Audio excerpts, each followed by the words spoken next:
ప్రస్తుతం మనం టీఎస్కే తండా గ్రామ పంచాయతీ పరిధిలో ఉన్నాం. మనతో పాటు కాంగ్రెస్ బలపరిచిన అభ్యర్థి ధరావత్ బుజ్జమ్మ రవి మనతో ఉన్నారు. గతంలో తను వార్డు మెంబర్గా చేసిందని చెప్పి కూడా మనకు తెలియడం జరిగింది. కాబట్టి ప్రజలకు తనకున్న సత్సంబంధాలు ఏంటి, ఇప్పుడు వచ్చే ఎలక్షన్స్లో ఏ విధంగా ప్రజల్లోకి వెళ్తుండి ఓటు అడగడానికి అనే విషయం తెలుసుకుందాం. చెప్పండి రవి గారు, గట్టిగా మాట్లాడండి. గత 5 ఏళ్ళు మిత్రపక్షుల ఉండి ఒక వార్డు మెంబర్గా చేసినందుకు నాకు ఇవాళ పార్టీ గుర్తించి కాంగ్రెస్ పార్టీ టికెట్ ఇచ్చినందుకు మన తండా సమస్యలు ఏమున్నా, మన తండా గ్రామ పంచాయతీ అయినా, వేరే వాటర్ ప్లాంట్లు అయినా, ఏదైనా ఇంకా డ్రిల్లింగ్ రోడ్లు అయినా, సిసి రోడ్లు అయినా, యూటిలిటీ రోడ్లు అయినా అన్ని రోడ్లను నిర్మించి మా తండా ప్రజలతో పాలు పంచుకోవాలని నేను ఒక పోటీ చేసుడు జరిగింది. మీ అందరికీ నా యొక్క నమస్కారం.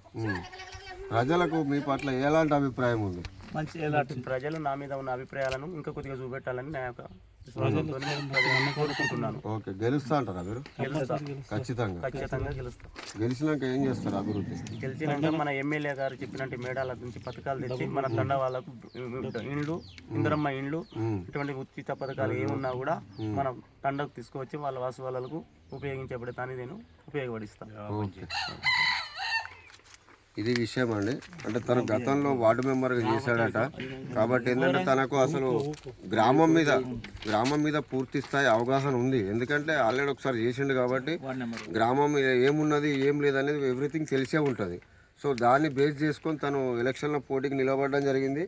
మళ్ళీ ఇంకోటి ఏంటంటే వార్డు మెంబర్గా తను చేసిన వర్క్ను గుర్తించి ప్రజలు కూడా తనకు పూర్తి స్థాయిలో సపోర్ట్ చేస్తున్నారు. ఇంకేమైనా అరాకొర సపోర్ట్ లేకుండా వాళ్ళను కూడా మమేకం చేసుకొని కలుపుకొని ముందుకెళ్తా ఖచ్చితంగా గెలుస్తానని ధీమా వ్యక్తం చేస్తున్నాడు. కెమెరామెన్ కిషోర్తో శ్రీనివాస్.